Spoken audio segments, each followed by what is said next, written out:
I don't want a scandal breaking out. Well-known podcasters. I would love a scandal to break out. Are you kidding? Do you just want to be a drama podcast? Let's get a total beef going. Welcome to Inc. Podcast, Play a Podcast, your classic turn one play. My name is Matt. I'm Amy. And as always, we're going to start off with our sing together portion of this podcast. In 3, 2... That was good. I think that was our best one yet. It was perfect. Okay, so we just had a new set come out, right?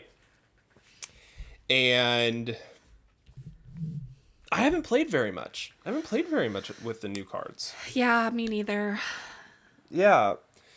And I think, I don't know, it leads me to think about the game in a different way when a brand new set comes out and the only thing that I have to use those cards in are local events. I think that there are instances where I get a little uninspired by local events, you know? At the end of the set 6 metagame, I was just kind of, after the set championships, I was just kind of messing around. I was playing whatever, not really taking it seriously. But with a new set, I feel as though I should be taking it seriously. We have set championships coming up again, and so I feel like I should practice for those, but set championships don't really feel I don't want to say that they feel unimportant, but they don't feel like something that I have to like prep for in the same way that like a DLC would. When you and I were getting ready to go to Atlanta and go to Vegas, I remember we looked at the calendar and we were like, holy crap, there is only 7 local tournaments that we can go to before we leave for the DLC. And that kind of shook me a little bit, because that didn't feel like a lot of time to practice in a real tournament setting, right. You know? And I think that was when I went to my first tournament without you because there were so few opportunities. I was like, wait a second. Right. You can't go to this one? I have to go. Right. I think I was like traveling for work or something. Yeah. And I just wasn't able to make the weekly event. But so local tournaments are kind of in a weird spot for me. Set 7 just came out. I don't have all of the cards for it yet. I don't really know what I want to be playing. And I think you and I have talked about this before, where we're not good deck creators. We're more good gardeners of decks. Pruning we're and yeah, we're able to take kind of like the shell of a list and modify it pretty well depending on what we expect the metagame to be at any individual tournament. And so with no legitimate sanctioned bigger events, it's hard to know how this meta is going to shape out. It's hard to know kind of what the metagame is going to be. And I think a lot of people are excited for that type of thing, except you get people complaining about net decking, which can be its own episode. But I think you're gonna just drop a word I don't know. Here's a spoiler alert for episode 4. Okay, as an aside, net decking is the act of going onto the net and finding a deck list. Oh. Have you heard of the net, the World Wide Web? Hey. Anyway, all's that to say is I really hope that they announce DLCs pretty soon for this year. I also hope, as kind of a general, thing, I really want more events that are somewhere between set championships and DLCs. Yeah, we've somewhere between set championships. Size or seriousness. Yes. Yes, in both size and seriousness. Well, okay, so we've got, weekly store, weekly games. Obviously that's the intro level. Or I would guess put that, playing at home like, is intro. Yeah, I wasn't even gonna do like kitchen table, but if you wanted to build a ladder of the events that we do have, we have bottom rung, and not in terms of quality. Please don't come at me, people. But in terms of competitiveness, we have bottom rung kitchen table. You and your sister, I don't have playing one. at home at the kitchen table, right? The next rung up would be like a league at a local store where it's unstructured. You walk in, you see who's there, and you play them for fun, and you get like the stickers. Oh, okay. So not even like structured in stores. You're talking like the Right. just show up, play whoever's there. Got it.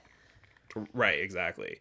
Then the next run up would be like the local tournaments where it's, it's a tournament. You come in at a set time. It's 6:30 start. Okay, everybody's loaded into Melee. Load up pairings. Here's 3 rounds, and they pay out in booster packs or store credit or whatever, right? The next rung after that, I would consider store championships. Maybe not the first store championship.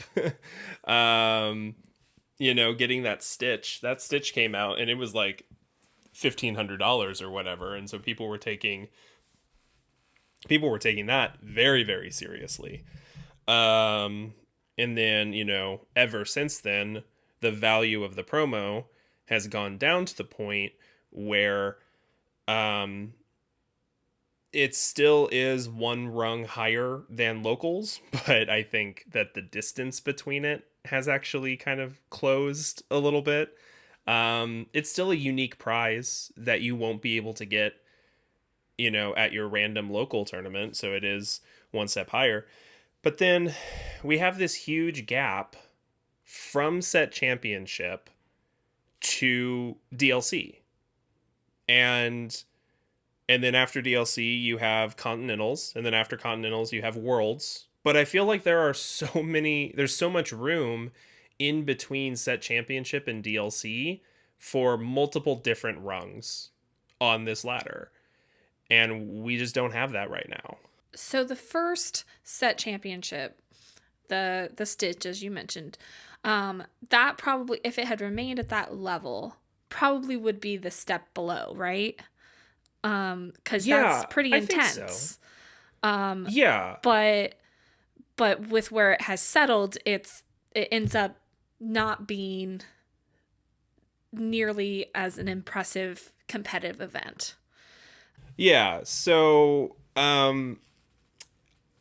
for now, I am only talking about Ravensburger sponsored events, right? Okay. We'll get into something else. We'll get into the alternatives in a second. But I think you're right that if the set championships had remained, I don't know, as prestigious as the first one was, I think that probably would have been a nice even spacing. Do you think that's any of the intent behind the changes to the set championships going forward with like the single mat just for the champion. Maybe. And the fact that now everybody is getting participation. If it had remained at the Stitch levels, I think it would have been nice, even spacing, even going so far as to say the step up from locals to set champ might have been too big of a step. You'll notice that I have now switched the metaphor from a ladder to a staircase. If it had remained at the Stitch level, maybe it would have been too big of a step from your random Tuesday tournament up to set championships, right? I think the introduction of participation promos, the expansion of the promos from top 4 to top 8, the change in promos, and I don't know if this was intentional, but the change in playability of the promos, making them not quite as sought after, and the addition of the participation promos, I think that all signals an intent from Ravensburger to say the gap between locals and set championship should be way smaller. It does seem like they're struggling to find the level that they want it to land at, right? Because first it's super high, like they don't know. and then they're like, okay, wait. Feels like they overshot, right? Yeah, and so they pull it back, and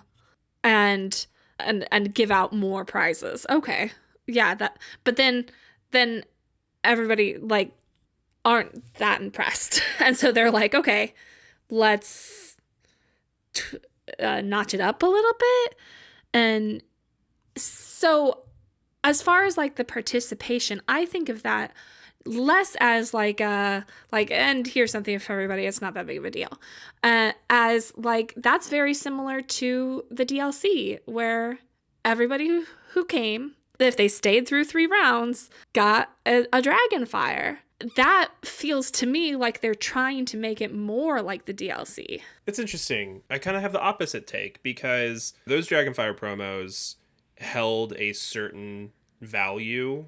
They did, that's true. Because they were only acquirable. They were geographically locked, right? And the quantities were way lower. The participation promos are 40 per store, and I don't know how many stores there are, but there are, I mean, hundreds at a minimum, right?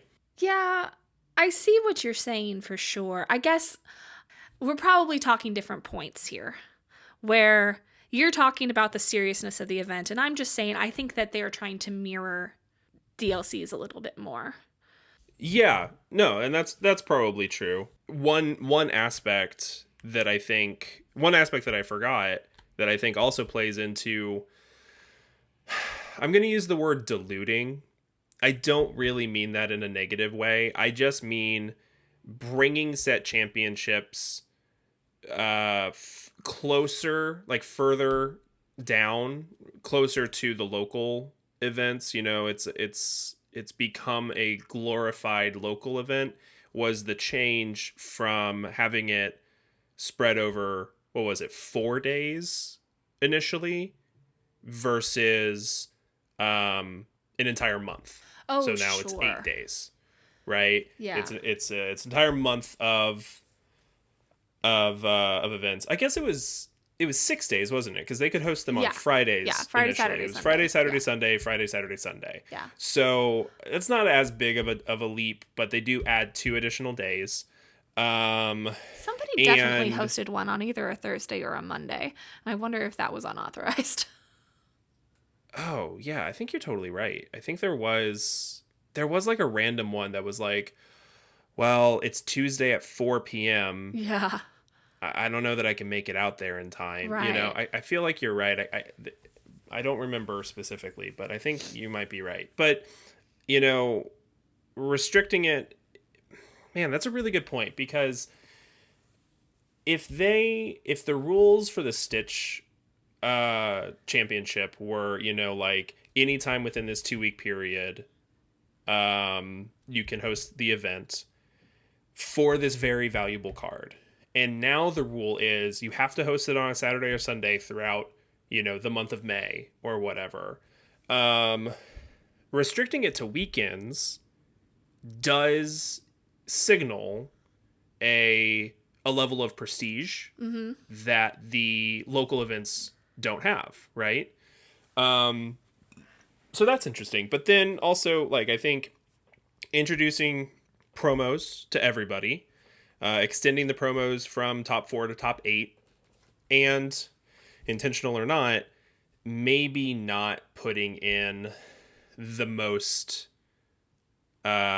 format defining promo, I think signals the opposite, where they signal this is not an event for you to go to if you're just looking to make money. So it would have been so easy for them to say, hey, top 8 promos for the set championship for this set is Tamatoa. Right. And instead they did, hey, look at this cool new card. This cool dual ink card. Isn't this neat? Don't know if it's going to be meta relevant, but it sure does look cool. And that is their promo. So I don't know what their intention is. On the other hand, sometimes I do get a bit of an impression that they don't know what's going to be popular. Yeah. So again, probably another topic. Like that could be its own episode. Yeah. I'm not sure that they would go for Tamatoa in any case, but like I don't know that they know like what the top 5 most popular cards were going to be. Yeah. I mean, and then they always want it to be a character, pretty freaking right? pushed. Yeah.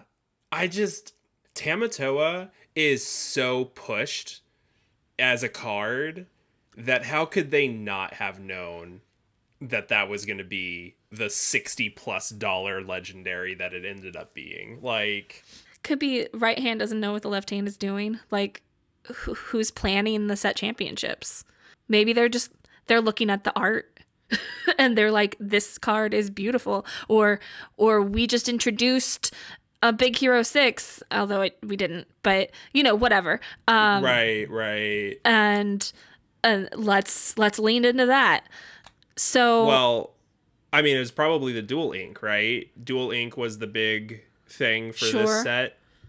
And so, it's totally possible that it's the marketing team who's responsible for that, and then like the play design team is responsible for what cards get made. I think that should all be categorized under like the organized play division, but I don't know how they're structured, so maybe. Regardless, I just know that the way that set championships have presented themselves, what they have become, leaves me wanting for something bigger. And it is the lack of events, of sponsored events in between a set championship and a DLC, leaves it up to the community to fill in those gaps, which I think is great. And I really like the response that the community has had. I know locally we have been locally, the community here has been coming together and being like, hey guys, let's do a 1K, let's do a win a box, let's do a win a case, and I think that that's amazing. And that's exactly the type of event that I'm looking for. And even not locally, you and I mentioned that we watched the SSG stream, and that was like, I think it was advertised as a 10 case tournament. And but then it ended up giving out just like so much more than that.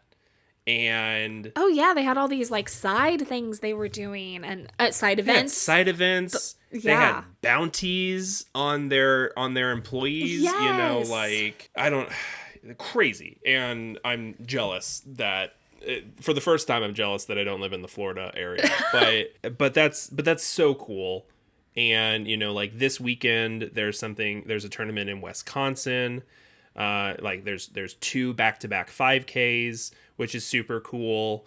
And so I really like that the community is being like, all right, well, if they're not going to do it for us, we're just going to host these bigger tournaments.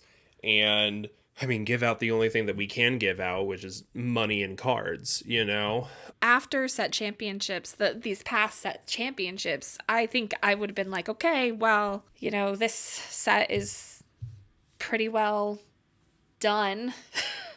Let's get these new cards. But instead, we had a 1K. It was great to have another thing to be heading to. Yeah. Well, and this one was weird. The distance between set 6 and set 7 was like the longest gap because they changed their release schedule. And then the distance between set 7 and set 8 is like super short, especially after an extended, it feels super short. Yeah.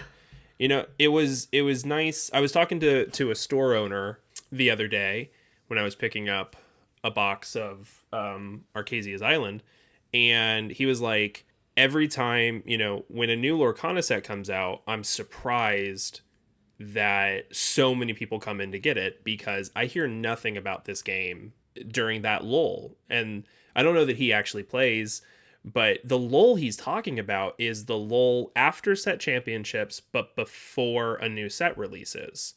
And he says that, like tournament attendance drops and nobody, you have the main core people show up to play, but it's way less than when a new set drops. And it's way less than when we're practicing for DLCs or there are set championships to go to. And so it's that lull that feels ripe for opportunity for something else. So I don't know what that something else would be. I'm imagining something like a regional DLC. DLCs are already kind of regional to begin with, right? But I'm kind of hoping for something that is more local than a DLC, but not a DLC, if that makes any sense. I think it would be very cool if your set championship qualified you to something. Getting a certain spot at a set championship could also qualify you to like an invitational. Like that would be very neat. They should do state. That too. I mean, Magic has states. Yeah, I'm going back to like high school choir and like right. there's local and then there's state and then there's, I don't even know if anything goes after that because I just went to state. What's that that community joke about Glee Club where it's just like, well, after this we got regionals, and after regionals we have super regionals, and after super regionals we have bicontinentals, and so on forever and ever. Forever, or else I'm gonna have to crash another bus or whatever he said. Anyway, this is the community podcast now. This is the community rewatch podcast. Yes. So DLCs, right? DLCs have not started again. We have had one season that started last May, I believe. And when it was originally announced, they were like, hey guys, we're going to be putting on these DLCs. They're going to be capped at 512 players, and we are going to host, I don't know how many they had. They had like 10 in North America, right? And then they had 6 abroad, I think. There's Chicago, Fort Worth, Atlanta, Toronto, Seattle, Las Vegas. I think that's 6 in North America. Maybe there were 4 abroad, which brought it up to 10 total. And then they added one in Australia. Anyway, originally announced they were going to be 512 players, and tickets went on sale for Atlanta and Lille, I think, was the first one in Europe. I think that was on the same weekend as Atlanta. Yep. And immediately sold out, like within seconds, right? People were very upset because everybody was very excited. They wanted to go, especially to the first one. I was very on board with people. I was commiserating with people. I'm like, yeah, man, like that was really tough. I got a ticket, so I was pretty happy. I was waitlisted. You were waitlisted. That's fine too, because I had a ticket. And then they came out and they were like, "Hey guys, we hear you. Hold on, give us a minute." And then they came back a couple weeks later and they said, "Okay, great. We have raised the cap on all of the DLCs. Some of them more than others because we have these event spaces." Atlanta went from 500 players to 2,000 players, over 2,000 players. I think Chicago went up to 1,000, and like all the DLCs either went to 1024 or 2048. Right. Let me tell you, I really enjoyed both of the DLCs that we got to go to. Those tournaments were not designed for 1 to 2,000 players. And I think people forget that they were originally designed for 500 players, because there's a lot of criticism that people could and should give the DLCs and how they were run. I don't think the criticism about the cut rate from day 1 to day 2, or about the facilities or the structure, I don't know that those are entirely fair, because it was originally supposed to be a 500 person tournament and some of them quadrupled in size. So 9 rounds of Swiss on day 1, cut to top 64, is a 3% conversion rate, which is a ridiculously low threshold. That is so low that it is kind of infuriating that is the first hurdle that you have to cross, and then you have to do day 2 a top 64 best of 3 single elimination bracket is kind of ridiculous.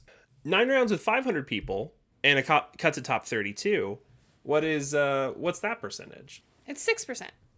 So all of a sudden, you've doubled your percentage, right? You've doubled your conversion rate.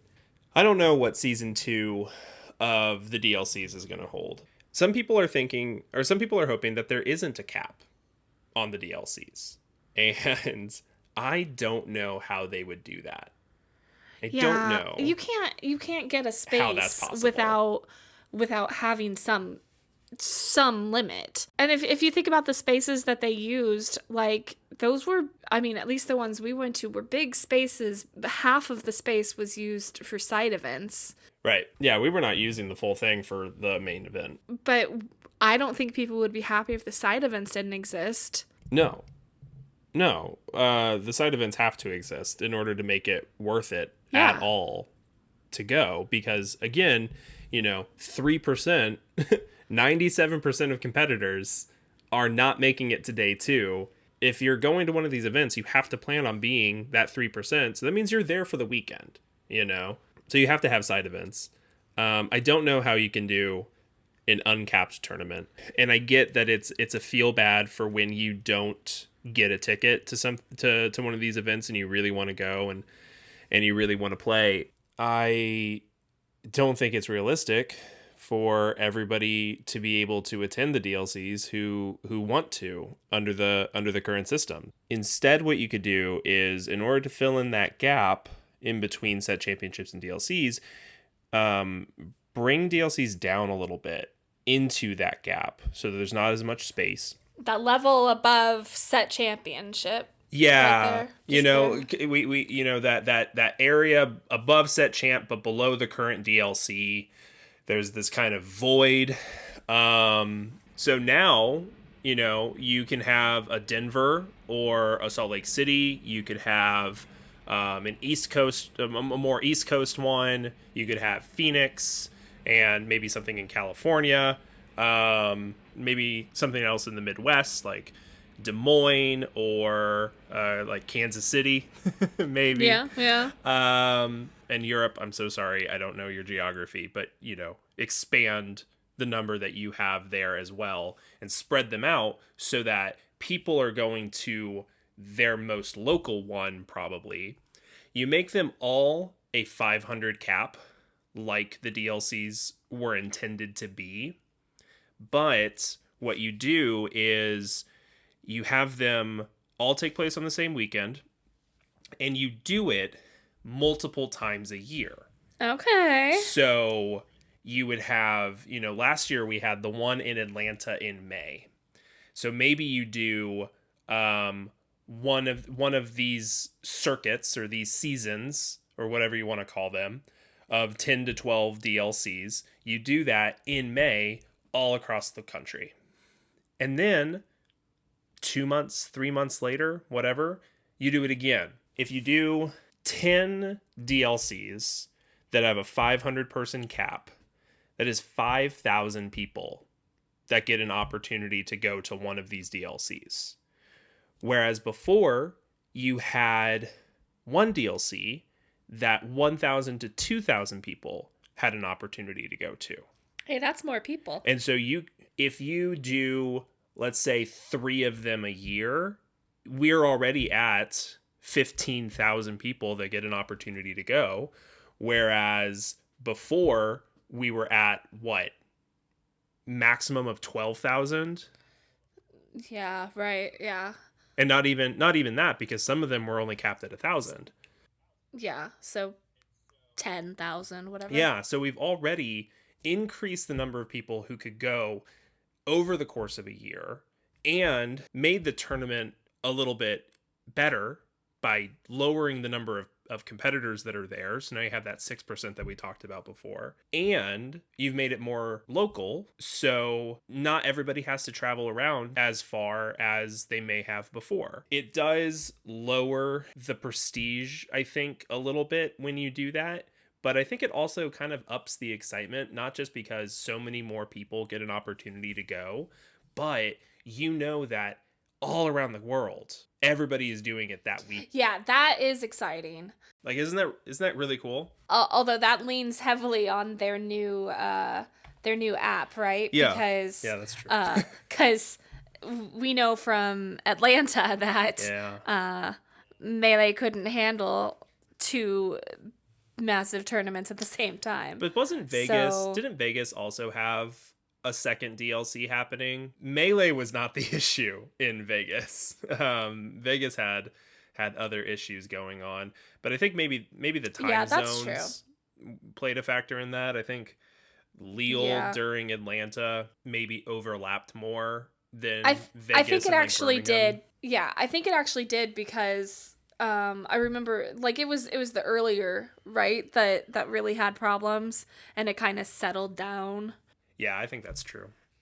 Interesting. So let's see. Right now, we're looking at 6 DLCs a year. With your method, we're talking probably 30? Yeah. Something like that. Definitely more expensive for Ravensburg. Yeah. Maybe. I don't know anything about event planning or logistics. I'm sure that it would end up being more expensive. You do get the benefit of not having to have as much event space, if you know that it's going to be a 500 person cap, you can, think about Atlanta. They had to change the venue from when they thought they were going to do a 500 person event to when they were doing a 2,000 person event. I can't imagine that was a cheap change. I imagine just the cost of doing one of these events is going to outweigh, or it's going to be more expensive than any savings that you might get, but it may not be that much more expensive. Yeah. And if it is, then I think we'd see it in the ticket cost, which honestly, personally, I thought that the event was kind of cheap for what it was. You know? I think the price of the ticket was never the gatekeeper to the event. It was really just trying to get a ticket. Yeah, so there's some room there for adjustment if they need to. Yeah, for sure. So I think you keep the same structure. We can talk about 2-game format, cut to top 32, single elimination, whatever. But keep the same format in terms of the certain number of people at each of these DLCs qualify to the continental tournament, right? Probably have to lower the number. I think it's top 8 right now, maybe top 4, maybe finalists. But you lower the number because it's easier to get to, more people are going to be getting to it. And you have a higher, there's a higher conversion rate, but I think it does bridge that gap that we have between our current set championships and our current DLCs. And that doesn't even preclude, something like states that we were talking about before from existing. We could have another tournament, if we just create a tournament from scratch, we could have states take up the rest of that empty space to go locals, set championship, states, regional DLCs, continentals, worlds. And I think that that's a very clean ladder. Even if, I don't know, like states doesn't have to relate to the DLC in any way. It could just kind of end at states. Although I think it would be cool if maybe the winner of each state automatically got a ticket to the DLC, and they don't have to do they don't have to rush to buy a ticket. But just the existence of a new type of tournament would, bridge that gap. Do I think they're going to do this? No. No, I do not. But that is one way. Well, good. I mean, they're constantly, I don't know if this is true. They have posted positions. Maybe you should just get in there and get it done. Yeah. I mean, you have event organizing experience, right? Yeah. I'm an expert at that, actually. Ravensburger, call me. I have really good ideas. Yeah. The problem is that I have to get a divorce if I move to Seattle. So that's unfortunate. Yeah, I mean, what's more important to you, I guess? So speaking of events, speaking of bigger events, but not necessarily bigger events, I really want to play more limited. You and I have played a little bit of limited almost exclusively at the DLCs, right? So when we were in Atlanta, we did the starter deck event. Oh, yeah. And we also did a sealed event. And then in Vegas, collectively, you and I did 3 or 4 sealed events, right? Yeah. So that's one way of doing a limited event, is a sealed event, where you get a certain number of packs, you open them up, you organize them, you make a deck, and then you play with that deck. That's a limited event because it's the opposite of a constructed event, where you construct your own deck and bring that to a tournament. Most tournaments are constructed, but you do get some limited tournaments as well. The other form of limited is called a draft, and that is where you get a certain number of packs, and everybody at the table opens the packs one at a time. And they look at the pack, and they choose a card, and then they pass the rest of the pack to the player sitting next to them. And then you pick up a pack from the other person who's sitting next to you.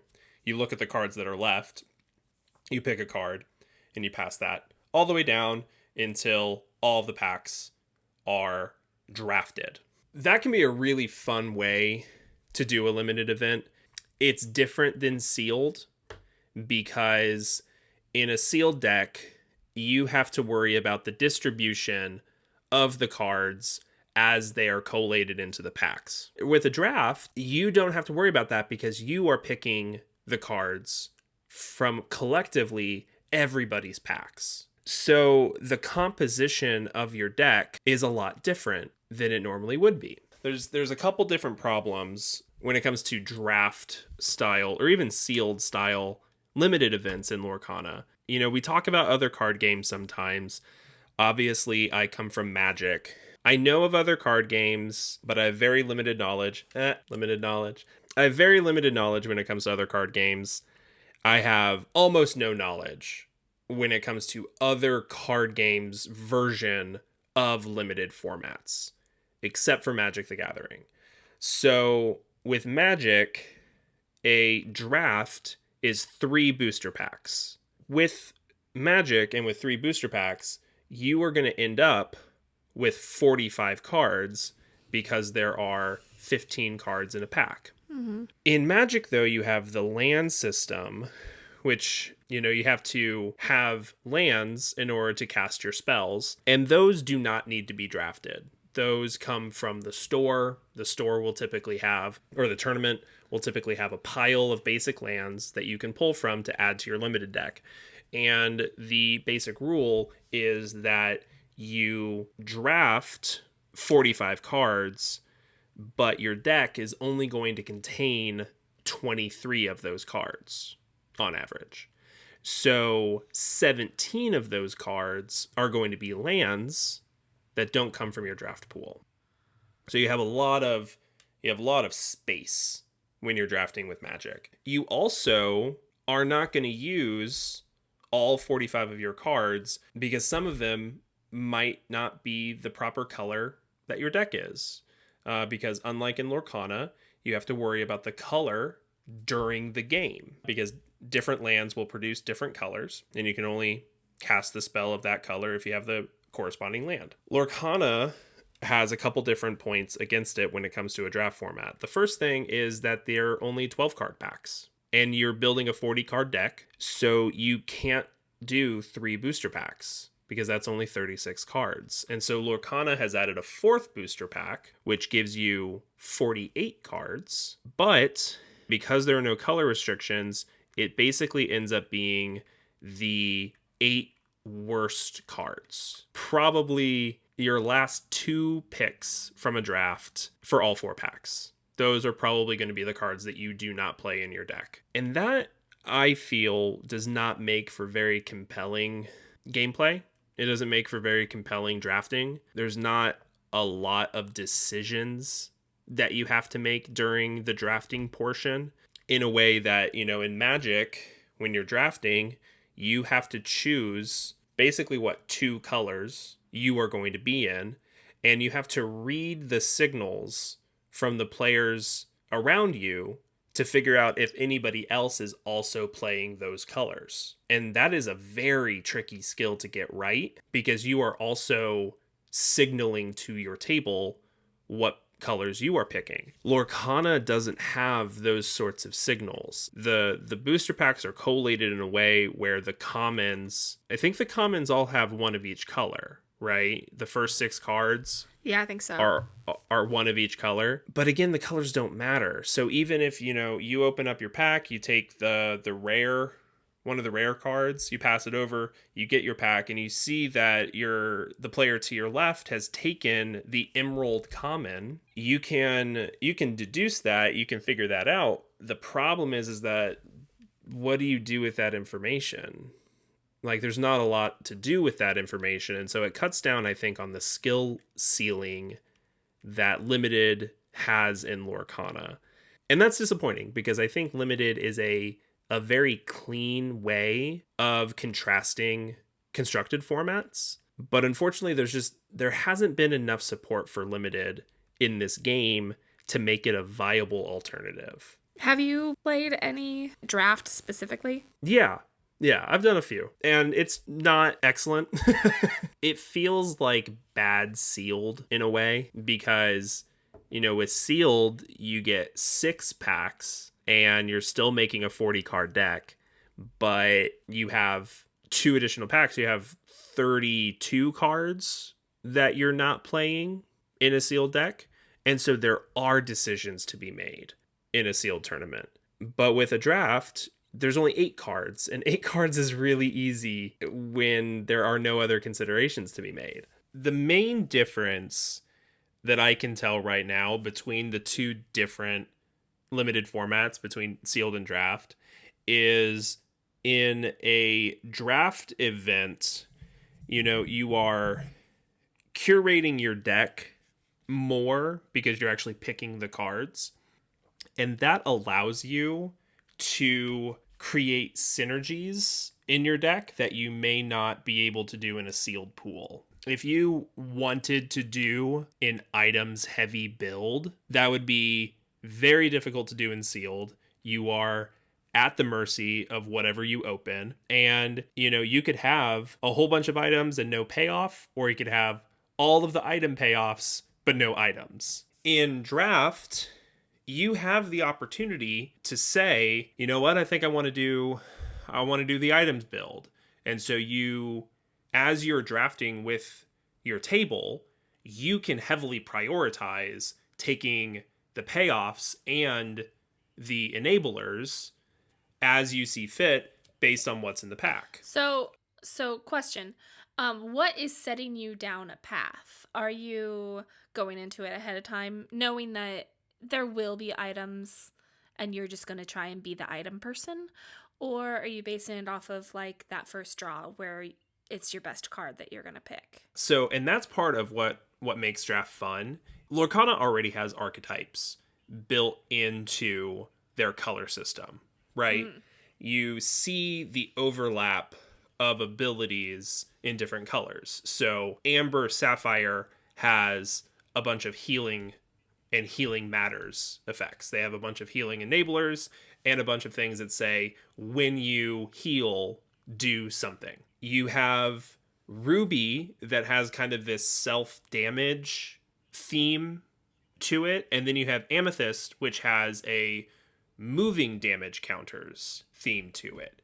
So you could have a Ruby Amethyst deck that is heavily self-damage and then manipulation of damage counters, or you could have a Ruby Amber deck, which is self-damage and then heal that damage, right? Sure. So the archetypes exist. How you would go about drafting it is, in a perfect world, you would open up your first pack. Let's say you're not going for like value, Sure, like yeah.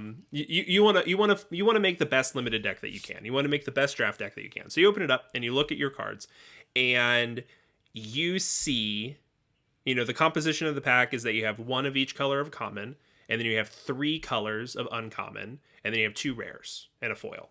Let's say that you look at that and you see an uncommon that is the premier items payoff card. I don't know what that would be. It's just a hypothetical, but it is the card that if you were in an items deck, you would want to have and have multiple of. Does that make sense? Yeah. I gotcha. So it's your first pack, and you look at it, and you're like, okay, I'm going to take this card. It's your pack one, pick one. You pass the rest of your cards to your opponent to the right. You take a pack from the person to your left, and you open it up. And when you look at it, and you see all 6 commons still there, you see both rares still there, and the foil, you know that the person to your left just took an uncommon. And there's not a way for you to know what color that uncommon was, because it could be, the pack just didn't have it. But you look at that and you see, okay, well, they took an uncommon. I know that the uncommons are going to be very, signpost. If you take this, if you see this, this is the type of deck that you should be drafting. They're signaling to you, like the uncommons would be signaling to you, this is the archetype that you should be going for if you choose me, right? So you know that your opponent took one. Let's say you look at that and you're like, okay, there is not an amber card in here. It doesn't mean that he chose it, but it does mean that there's not one in here. But let's say you also see 4 cards that are of a different archetype. Let's say you see 4 cards that would be really good in the Ruby Amethyst damage manipulation archetype. You might be tempted to pick up one of those cards because there's 4 of them right here. But you also have to think about what you are signaling to the person that you're passing this pack to. And so if you take that card and pass 3 cards that are of that archetype, the opponent to your right, who you're passing to, doesn't know that there was 4. They just see that there's 3 in that pack. And they might look at that and say, wow, there's 3 of them. That's very uncommon. This archetype must be open. Other people must not be choosing this archetype. I'm going to choose this card. And now all of a sudden, you and the person who's sitting next to you are competing for the same archetype. To answer your question from before, if you go in wanting a specific archetype, that's typically a very bad strategy. Okay. You need to read the pack and determine what your pack is allowing you to go into. And also, you need to read the signals of everybody else who's at the table. Here are my 2 new questions. 1, will you see the same pack again? Like, how many people are in a pod? Yeah, so there's 8 people in a pod, and so you will see the same pack again only once, and at the very end. Yeah, it'll be picked end. through. Yeah. Okay. All right. Cool. Good to know. Second question: are you always going in the same direction? You know what? Excellent question. Let me tell you how a draft works. Okay. You sit down at a table with 8 people. 8 people is a full pod. Okay. So you sit down at a table with 8 people. Everybody gets 4 booster packs. 4 unopened booster packs. So we open our first pack. We look at the 12 cards that are in it. Everybody chooses 1 card from that pack and then passes the rest of them, the other 11, to the person to your left. Okay. So you're passing your pack to the person to your left, and you're getting 11 cards from the person on your right. Sure. You're picking up those cards, you're looking at them, you're choosing one, you're passing it down. You're going to do that until the first pack is done. For the second pack, everybody's going to open it at the same time. You're going to look, you're going to choose from one of 12 cards, and then you're going to pass to the right. So it actually alternates each pack. Okay. So that's really interesting because that's another depth point to drafting, which is the signals that you are giving in pack 1 are going to be given back to you in the next pack. So if you are signaling to the person to your left and you say, hey, listen, don't be in items because I'm not passing you any good item cards. If they pick up on that signal, when they're passing to you, you should be getting item cards from them if they have picked up and you have given your signals correctly. How are you giving these signals? Well, you're giving them based on the cards that you pick. I don't mean literally, I mean, waving flags. Sure, but the idea of if you've given the signal correctly, like if you took the card, you always take the item related cards. Yeah. So think about it this way.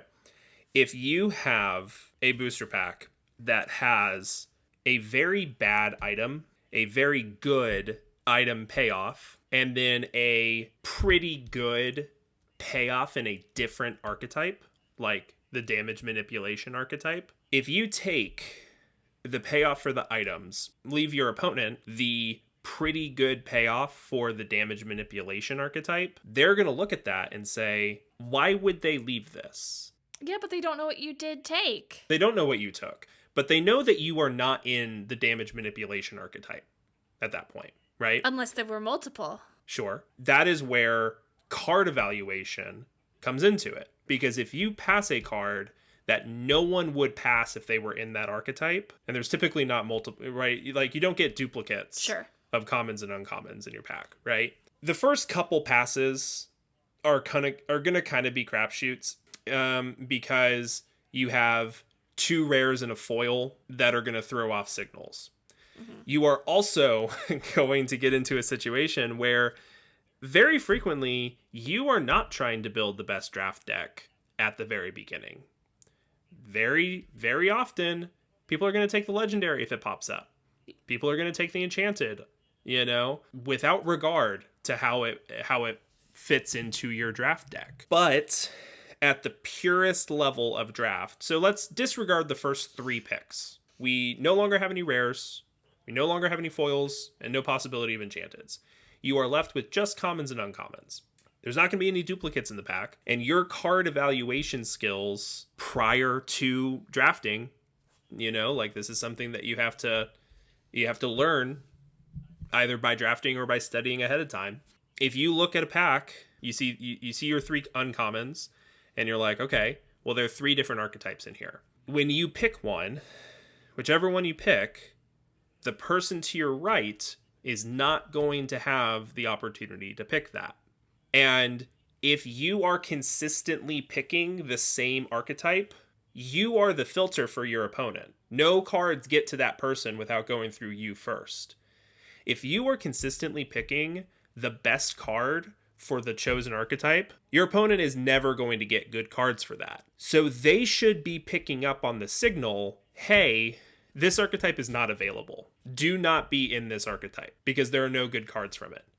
What happens is that you get signal interference when exactly what you said happens, where there are multiple good cards or multiple playable cards for the same archetype in the same pack.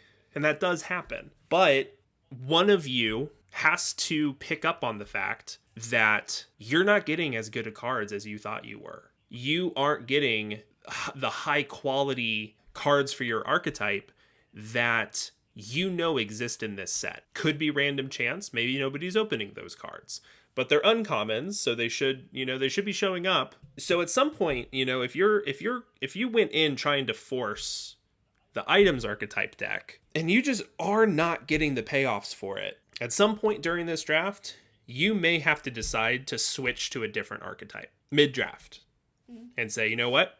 Somebody else is clearly in this items archetype. They are stealing all of my good cards. I'm looking at pack 2 right now, and I see a very powerful self-damage card. I'm going to take that card. And then you get the pack from your opponent, and you look and you're like, okay, there's a whole bunch of self-damage cards in here. I wonder if nobody else is in this archetype right now. And there might be an opening for you. That's the intricacy when it comes to draft. And that's what I think is really fun about draft. I haven't, I'm not perfect at draft, but it's a skill that is not grown anywhere else in the card game. That is an entirely unique ability to have to be a good drafter. Yikes. And I think, Lorcana has archetypes currently, but it feels like Lorcana is a constructed first card game where they think about how these cards will affect constructed tournaments more than how they would affect a limited environment. And I think that that's pretty self-evident. I don't know that there's any arguing to be had with that. And if that's their goal, that's their goal. I'm not saying that they're, doing badly at their goal. I'm just saying that I think it would be very cool if they were to focus also on the drafting and limited portion. And I think the easiest way to do that is to really focus on the archetypes of each set. So there are a lot of different color combinations that you can do. With 6 colors, you can overlap a lot. Just with Ruby, the self-damage ability of Ruby could lead into an Amber healing deck or an Amethyst move damage deck, right? Right. You don't have to focus on every single possible combination that could exist. Each set could just focus on, here are 5 different archetypes. Here are the 5 different archetypes, and they're a little bit modular with each other, so you can have, because in draft you can have as many colors as you want, so you could have a Ruby, Amethyst, Amber, move damage, heal damage, whatever deck, and that would be very cool. That type of synergy exists in draft that doesn't really exist in constructed, because the moving damage cards haven't really lived up to their power level. Like they're just not powerful enough. Like we've only seen Bell really see any sort of play. But I think if Ravensburger were to focus more on the archetypes and really print cards with that in mind, I think limited in this game could be amazing. The idea of draft just stresses me out in general. I feel like you have to know, like, you have to have a really good knowledge of the cards going into it. And like right now for this set, like I just simply don't. And And Right. like there's some that I would see that I would be like, oh yeah, okay, well I've definitely heard about this. But I feel like otherwise I'd be like, okay, so I'm gonna take the two rares. Well, I mean, Right. in my first and Right. my Yeah. second, yeah. Right.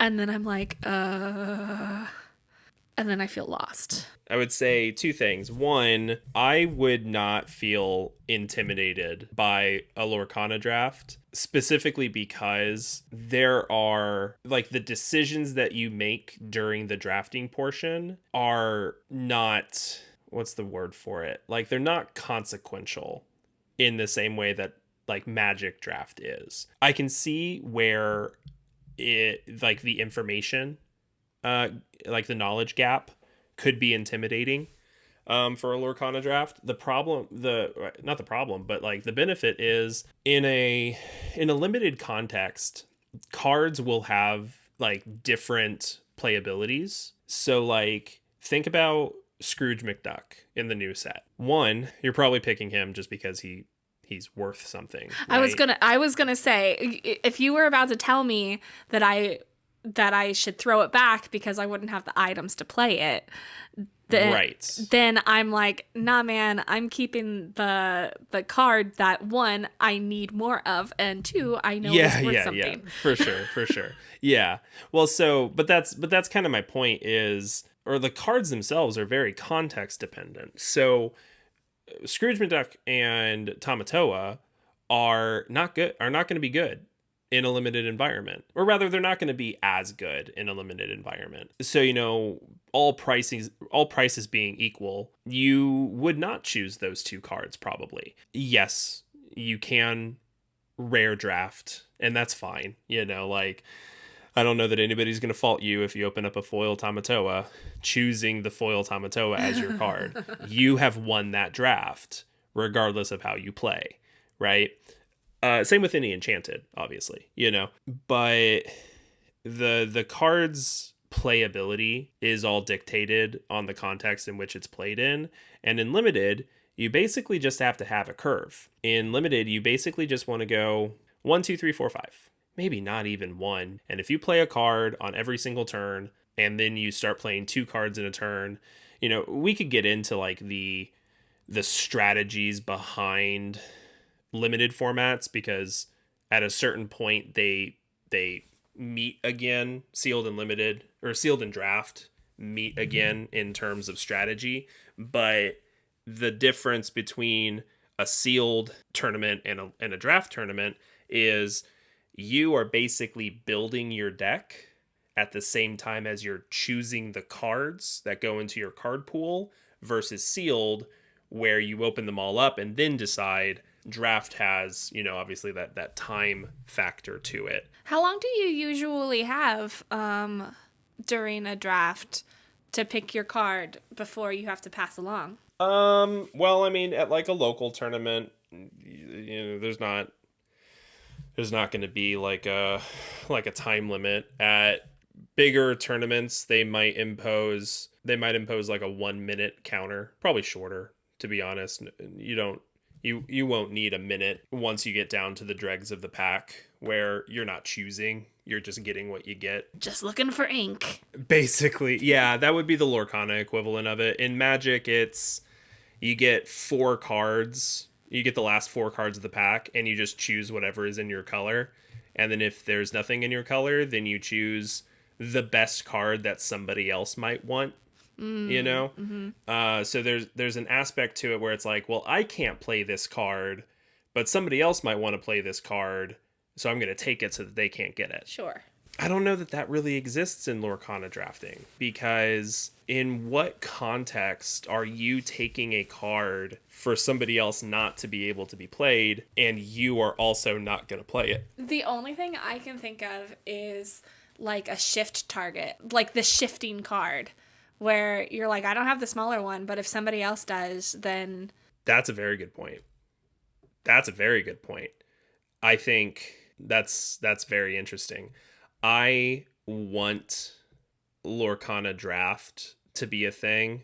The set championships and the DLCs, they're all just constructed tournaments. And I think it would be very interesting if we were able to have like mixed tournaments where a portion of it is limited, a portion of it is drafting, and a portion of it is a constructed tournament. I think it's very cool as a player to be good at both. You know, it shows that you're kind of a well-rounded Lorcana player. You understand the card game better than just if you were really good at limited or really good at constructed. I think having mixed tournaments would be very cool, but I don't know that we can do that with the drafting format the way that it is, like the state that it's in. I don't know that we could have a DLC that's not a constructed tournament at this point. Mm-hmm. Well, I will say I like I said, I'm intimidated by draft, but the sealed events that we played did scratch a nice different itch for me. Like, definitely flexing some different muscles there. I did enjoy that. I remember distinctly using like a different thought process than the people around me. I'm sitting here looking at these 40 cards, right? 40 cards. Yeah, so you're having to cut a lot. Yeah. And so I'm sitting there. I'm the last one who like is still searching through and deciding what I'm going to be playing with. And they asked me, and they're like having a hard time. And I'm like, yeah, I've got to cut like 3 more.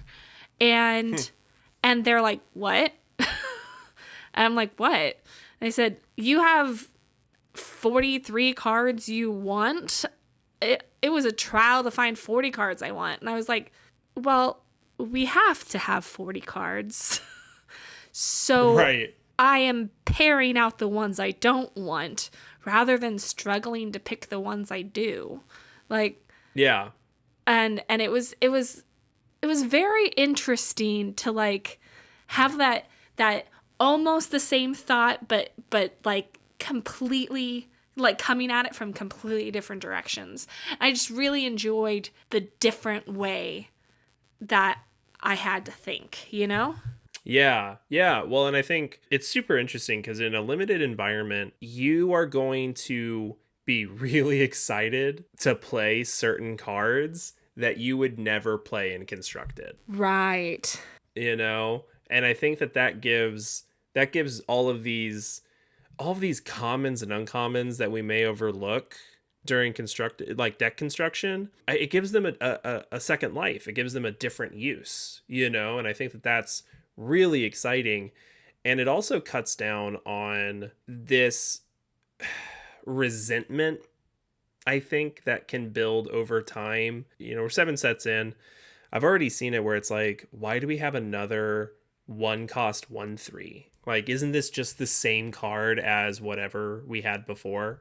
And it's like, yeah, sort of. You know, there are different contexts. It has different typings, you know. But, you know, when you're playing in a limited environment, a 1-cost 1/3 can be really good because it's not going to get banished from your opponent's 1-cost 1/3 or your opponent's 1-cost 2/2, or it can trade with your opponent's 3/1, you know? And so it's these types of contexts that make the cards valuable in a way that they wouldn't normally be. Yeah. I mean, frankly, you have me wanting to play some sealed events right now, or maybe trying draft. But yeah, you've got me kind of excited for the limited formats right now. I'm like, hey, do you want to like run over here real quick and let's do some pack rush? Yeah.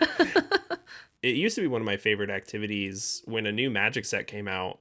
Nobody would be playing constructed. Everybody would be drafting the first couple weeks because it was like a really good way to get new cards. It was a good way to get familiarize yourself with them. And so for the first few weeks of a new Magic set, everybody just drafted. And I don't see anybody doing that with Lorcana. I mean, I think that there are some in our local area, but not nearly as much as it was for Magic, because I think it's kind of a general consensus that the limited environment in Lorcana is kind of lackluster. which is sad because it's a super fun way to play. I want to see team tournaments. Did you say teen with an N? Team. Team? Well, I mean, a youth league does sound cool too. I would love that. You won't have a lot to get out of it. But no, not me specific, but a TEAM tournament. I think that would be very cool. Like, I kind of want to float the idea to our local, our locals. I feel like it would be a logistical nightmare for a local tournament to try to organize, but the way that I'm envisioning it is you have a team of 3 people and you have to use all 6 colors. Okay. Across your team. Because they've definitely done teams. The 2-headed dragon, you know. Yeah. But you want a 3-headed That's not the same thing dragon. as what I'm talking about. Oh. So, like, 2-headed dragon is like a co-op game. What I'm talking about is you have 3 people on a team. Everybody has to you have to use all 6 colors across your team, and then you sit down from another team of 3, and each pairing plays their own best of 3 match, and then a team has to win 2 of the 3 matchups in order for the team to win the round. Oh, okay, yeah, no, that's not 2-headed dragon. It's very different. But it is super fun because you start making really interesting deck decisions when you have that sort of limitation, where it's like, if you think that the top decks were Ruby Sapphire, Ruby Amethyst, and Amethyst Steel, let's say. But all of a sudden you have 2 Amethyst decks and 2 Steel decks. 2 Amethyst decks and 2 Ruby decks. Mm-hmm. So if you, me, and a third person were on a team together, and you're like, well, we have to have a Sapphire deck. That Sapphire deck should probably be Ruby Sapphire. It's like, okay. Well, then between the other 2, we have to figure out how to divvy up Amethyst, Steel, Amber, and Emerald. And so now it's like, okay, well, Amber Steel is a deck. So if we do Amber Steel, Ruby Sapphire, now I'm left with Emerald Amethyst. Emerald Amethyst? Yeah. Which kind of fell out of favor. Right. And so it's like, oh, well, is that okay, maybe we don't do Amber Steel, but we do Amethyst Steel, and we do Emerald Amber, you know? Uh-huh. Yeah. I mean, yeah, that I like that, where you're like, okay, well, we can't have a bad deck, period. So right. Like maybe we can't do Ruby Sapphire. I mean, right, exactly, where it's like, okay, ideally we would have a Ruby Sapphire player, but we have figured out that if you do have a Ruby Sapphire, then your other 2 decks are too lackluster to be viable. And so then you decide, you're like, okay, well, you're going to be Sapphire Steel so that we can build, 3 8 out of 10 decks as opposed to 1 10 out of 10 and 2 5 out of 10. Mm-hmm. And then you go up against a team that decided that was acceptable. And so one of their players is on Ruby Sapphire, but then their other 2 people did the thing that you didn't want to do, That sounds cool. It's super interesting, yeah. Right? Like, yeah. It sounds super cool. I think it would be pretty difficult to try to pull that off on a local level. Like, you would have to I was thinking about it, and I'm still suggesting it, but I feel like you would have to get a lot of people to commit. Like, a lot of people to commit ahead of time. Unless you did some sort of, like, pairing, I don't know, like matchmaking on the day of. Yeah, I don't know. My head is trying to figure out how the matchups would go. Like what's the minimum number of people that need to play in order for it to work? Right. I don't know. If you figure, I guess, like 7 teams, but then 7's a weird number, so probably you would need a minimum of 8 teams. Yeah, I was gonna say 8, because if you figure that a normal tournament needs 8, and these people are grouped together and must get a certain score in order to move forward, then it seems like Right. they're basically like one person. So 8 Yeah. teams seems like the answer. I was thinking of the number of people where it's like, if we get 21 players to a local tournament, that's a really good turnout. Yeah. So, but we would be requiring to get 24 players, and we'd probably have to do it on like a weekend. And I think 24 players is totally doable. I think it's doable, but it's also hard because there's a lot of like people who are either individuals or Right. or they are like a pair. Yeah, you would have to. I mean, like you and me. Like Exactly. I imagine that you and I would be on a team, and then Sorry. we'd have to find a third. Yeah. And that would be really interesting. To like figure out like, okay, you're gonna be on Ruby Sapphire. I'm gonna be on Amethyst Steel, which means we have to find an Emerald Amber player Right. within our community who is not already teamed up, or Yeah. paired up. We start recruiting people and only teaching them how to Right. play those decks. Well, I did that. There was a Pro Tour season with Magic that had a team tournament. So the qualifiers, it was like you play in a qualifier at your local store, and that qualifies you to the regional tournament, which qualifies you to the Pro Tour. The local stores were just individual, but then if you qualified, you were qualifying to a team regional tournament because the Pro Tour was a team Pro Tour. And so one of my buddies won one of the tournaments. He took me and another guy, and then for, the time leading up to the regional tournament, we were trying to figure out what the best 3 decks were. And it had the same rules, sort of. It was you could overlap colors, but you couldn't have more than 4 copies of a card across your entire team. Me and my friends, like, we could both play green decks, but we couldn't have the more than 4 copies of the same card across both of our decks. And so we were like, okay, well, this is the best deck of the format. Definitively, someone has to play this. This is the second best deck of the format, and thankfully it doesn't overlap. Given those restrictions, we cannot play the third best deck of the format. So what is seat 3 going to play? And we were like, okay, well, the best cards that are not being played in the other 2 decks could be played in a theoretical third deck. But then we started play testing that third deck, and we're like, oh, there's a reason why nobody is playing this at normal tournaments. Is because it loses a lot, even though it has good cards in it, it loses to the metagame. And so then we had to come up with like a different strategy. At that tournament that we went to, we saw people do the exact thing that we had considered and determined not to be good enough. It was like a lot of fun. Yeah, wow. Getting some of these other types of events sounds really cool. Yeah. And like you said, like filling in some spaces so that it's not all locals. Although also definitely want to keep supporting the local game stores, partly just so they keep having events too. Yep. So I want to support anybody in my community that decides to put on cool events. Yeah. All right. Well, thank you for listening to Ink a Podcast, Play a Podcast.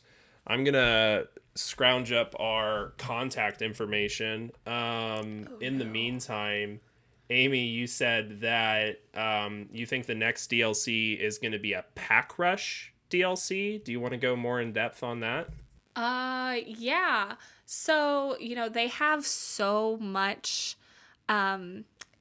overproduced Inklands that I think they're just going to have an Inklands DLC. Yeah. That's a hot take.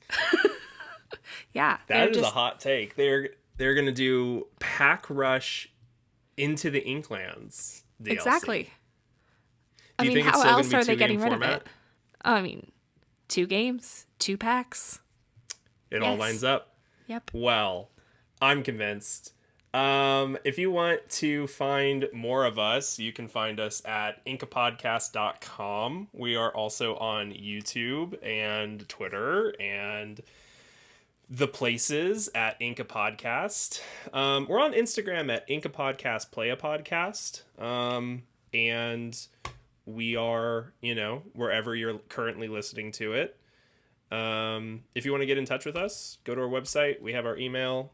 Leave us comments, and we'll chat about your comments on an episode, probably, unless they're mean.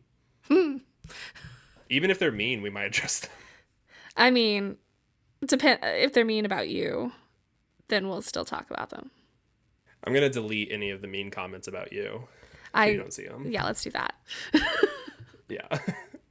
All right. Well, see ya. Goodbye. Should we come up with like a way to exit, like, and that's my turn? Ew.